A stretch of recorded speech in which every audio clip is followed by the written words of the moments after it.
Sa loob ng 24 oras, alertong nagbabantay ang mga rescuer ng Davao Central 911. Ang ilan lamang sa mga nakita naming inalertuhan nila.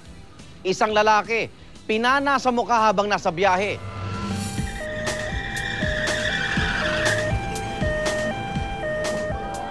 May tawag na may vehicular accident doon sa may Mental Police Station, yung pasyente natin.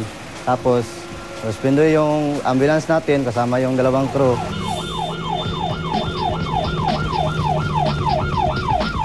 Ang location ng ating insidente is from the base natin patungo doon, aabot tayo ng 10 to 15 minutes. Tapos, sa kasamaang palad, yung panahon natin, masyadong malakas ang ulan.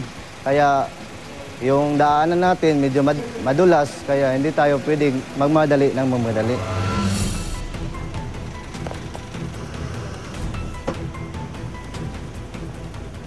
So pagdating namin sa area, isang patient, but hindi namin alam na may isa pa palang patient sa may police station banda. So i-cater na lang namin yung dalawang patient.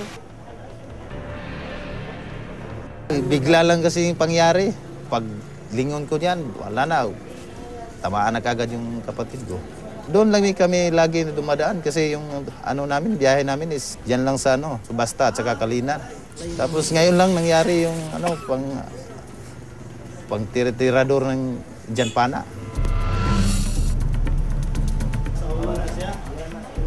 Nakita natin yung pasyente, in-assist natin, check natin yung status niya. Hindi naman nakainom yung pasyente natin. Ang sabi niya kasi, nagdadrive siya ng motor tapos medyo maulan, nadulas siya. Nawalan siya ng preno kasi madulas yung daanan, kaya siya na-aksidente. Nangyayari naman yun, wala naman siyang kasama. Nakikita natin sa kanya, yung injury niya, andito sa right eyes niya, sa right eyebrow niya, makikita natin yung laceration at saka yung mga abrasion sa mga kamay niya. Kasi pag yung injury nasa ulo, sa head natin, sa part ng ulo natin, yan kasi mabilis yan magdugo. Mag-severe bleeding kasi yan kasi sa ulo. Kaya kailangan maagapan kaagad para hindi na ang pasyente natin. Yung isang patient na may pana siya sa kanyang right upper cheek. So yung immobilize lang namin yung penetrated object, hindi lang yung tinanggal. Yung kasi mga case na mga penetrated object, hindi kasi kami na magtanggal. Kung tanggalin namin, mas severe pa siya, mas maka-worse pa ng kondisyon ng isang patient. High risk of infection siya kasi yung metal, especially metal kasi yun, parang hindi mo alam, baka increased risk of infection talaga yun siya. So kailangan talaga dalhin ng hospital.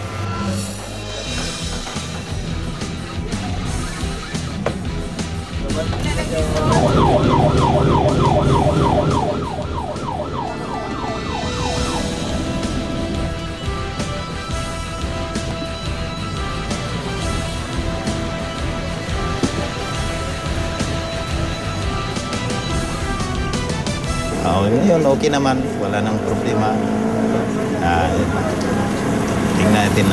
Tingnan na ng doktor.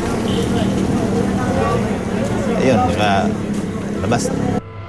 Maraming salamat sa inyong patuloy na pagsubaybay sa aming programa. Hanggang sa susunod na Webes, mga igan, ako naman Arnold Gravio, dito sa Rescue. Naniniwala kami, kahit sino, pwedeng tumulong.